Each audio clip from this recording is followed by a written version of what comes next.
Siang itu, warung soto milik Pak Ahmadi yang ada di kota Mojokerto ramai sekali. Pada jam makan siang, warung makan yang letaknya cukup dekat dari alun-alun Mojokerto memang selalu penuh sesak oleh pembeli. Mereka yang makan tidak saja dari orang-orang tua, namun ada juga keluarga muda, bahkan anak-anak yang masih remaja juga ikut menikmati lezatnya soto Pak Ahmadi. Jika sudah begitu, suasana menjadi riuh seperti di pasar.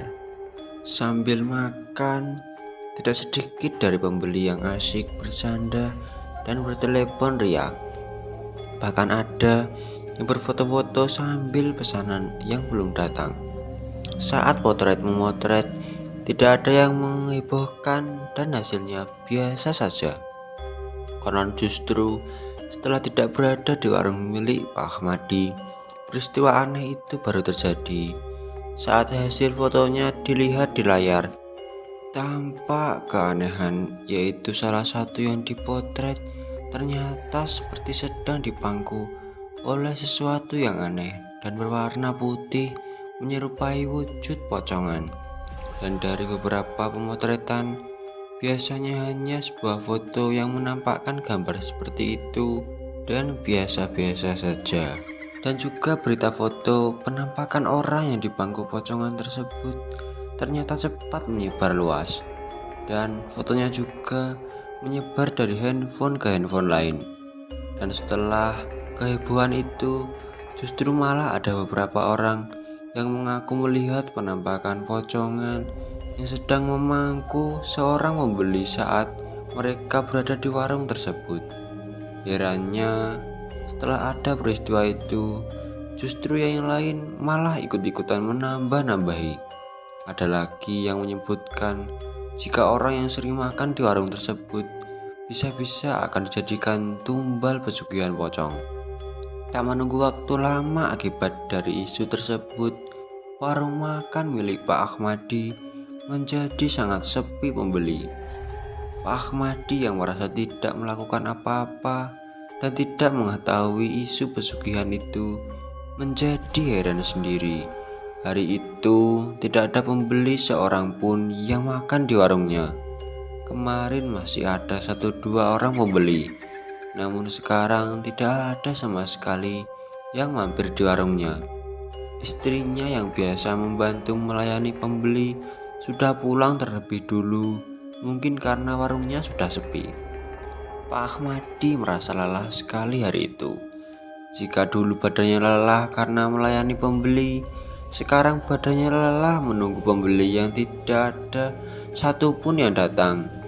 Capek melayani pembeli membuat hatinya senang, tapi capek karena tidak ada pembeli tidak hanya membuat badannya yang lelah, tapi hatinya juga merasa nelangsa. Dalam hati, Pak Ahmadi terus bertanya-tanya, ada apa ini?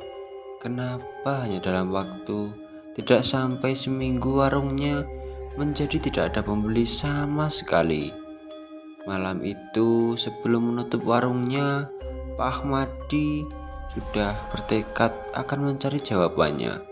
Ia akan menanyakan hal itu kepada salah seorang temannya yang sama-sama membuka warung. Dulu warung soto milik Pak Ahmadi yang ada di kota Mojokerto itu tidak pernah sepi pembeli. Setiap kali dibuka mulai pukul jam 9 pagi sampai jam 9 malam, warung itu selalu ludes diserbu pembeli yang ingin menikmati sotonya yang sebenarnya banyak terdapat di tempat lain. Warung soto milik Pak Ahmadi seolah-olah menjadi ciri khas kota Mojokerto. Orang-orang dari luar kota Mojokerto juga banyak yang mengenal dan suka makan di warung Pak Ahmadi. Jika kebetulan melintasi kota onde-onde ini, di samping rasanya yang memang lezat, harganya juga sangat terjangkau. Begitu rata-rata alasan pelanggannya Pak Ahmadi. Sekitar pukul 9 malam, Pak Ahmadi menutup warungnya. lalu menyempatkan keluar sebentar untuk menengok ke kanan dan ke kiri. Barangkali ada calon pembeli, tapi malam itu memang kelihatannya tidak ada seorang pun yang akan mampir di warungnya. Ia melihat beberapa warung yang menyediakan menu lain seperti selain soto telah tutup juga, dan hanya warung milik Tono, penjual sate ayam, yang masih buka. Sebelum menutup warungnya, Pak Ahmadi sempat menarik nafas dalam-dalam sembari berucap dalam batin, mungkin sepinya warung soto ini adalah cobaan yang diberikan Tuhan kepada Pak Ahmadi. Sebab dulu sewaktu warungnya milik Pak Ahmadi ramai, Pak Ahmadi lupa bersyukur dan juga kurang untuk bersyukur, juga kurang untuk bersedekah. Karena itu Pak Ahmadi harus tabah dan sabar dalam menghadapinya. Dengan sabar, Pak Ahmadi yakin tidak akan membuat hatinya semakin gelisah. Malam itu saya menutup warungnya, Pak Ahmadi mendatangi warung Pak Tono, penjual sate ayam yang masih satu deretan dengannya. Ia berkeluh kesah kepada temannya yang berasal dari Madura itu tentang warungnya yang tiba-tiba menjadi sepi pembeli. "Jadi kamu sendiri belum mendengar tentang isu mengenai warung Mudi?" tanya Pak Tono. "Belum. Memangnya ada apa, noh?" Pak Ahmadi balik bertanya. Pak Tono akhirnya menceritakan apa yang didengarnya secara terperinci, mulai dari foto salah seorang pembeli yang katanya dipangku oleh pocongan, sampai masalah warung Pak Ahmadi yang sewaktu-waktu bisa meminta tumbal. Tak hanya bercerita, Pak Tono juga menunjukkan gambar seorang gadis yang katanya dipangku pocongan lewat telepon genggamnya. Mendengar cerita itu, Pak Ahmadi hanya geleng-geleng kepala sambil sesekali menarik nafas dalam-dalam.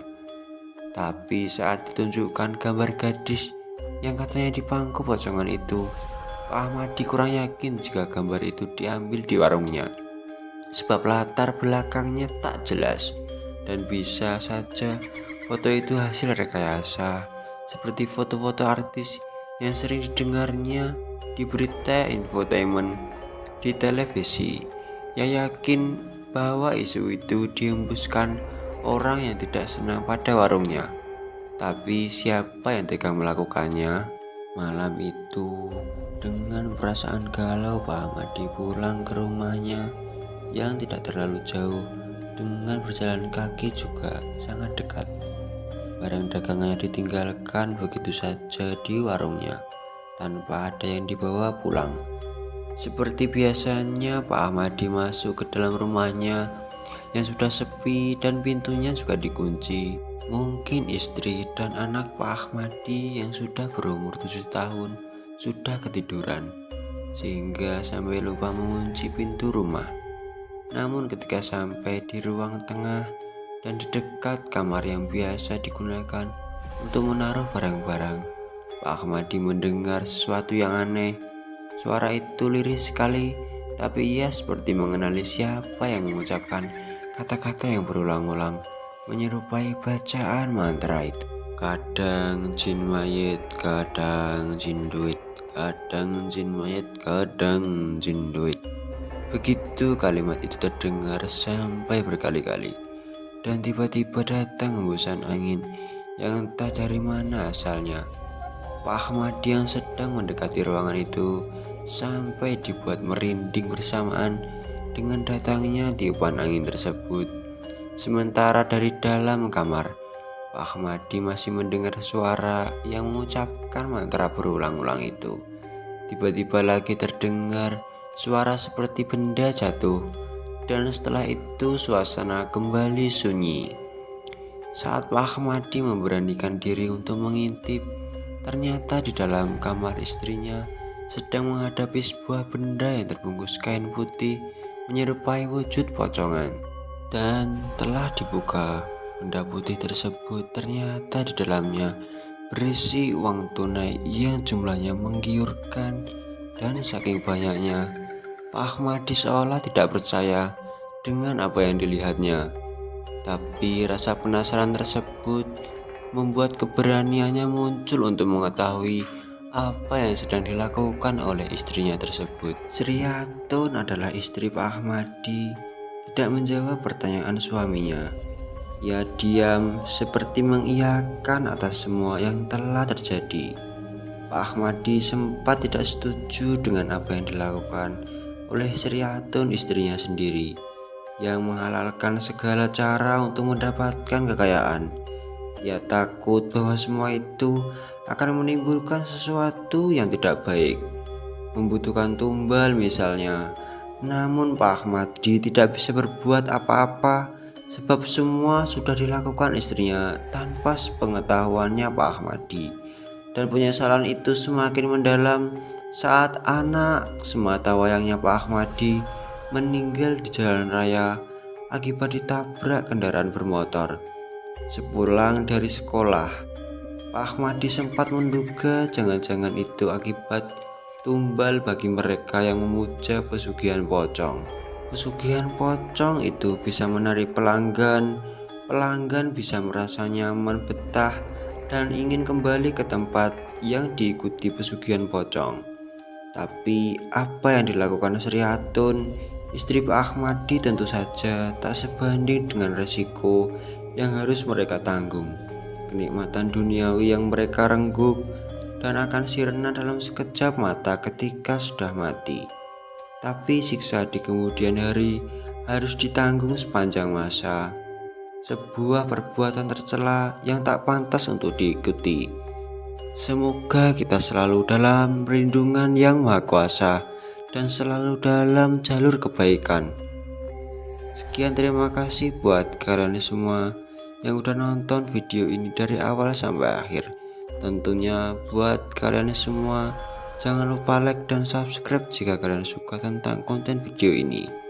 Semoga kita selalu bisa mengambil sisi baik dari seluruh cerita, termasuk cerita penganut memuja pesugihan pocong ini. Kita harus bisa selalu mengambil sisi baik dari seluruh cerita yang tersaji di seluruh website ataupun online, karena semua itu kita harus selalu menyaring kebaikan dan membuang keburukannya. Sekian, terima kasih buat kalian semua. Di sini selaku pembuat konten video ini pamit untuk undur diri.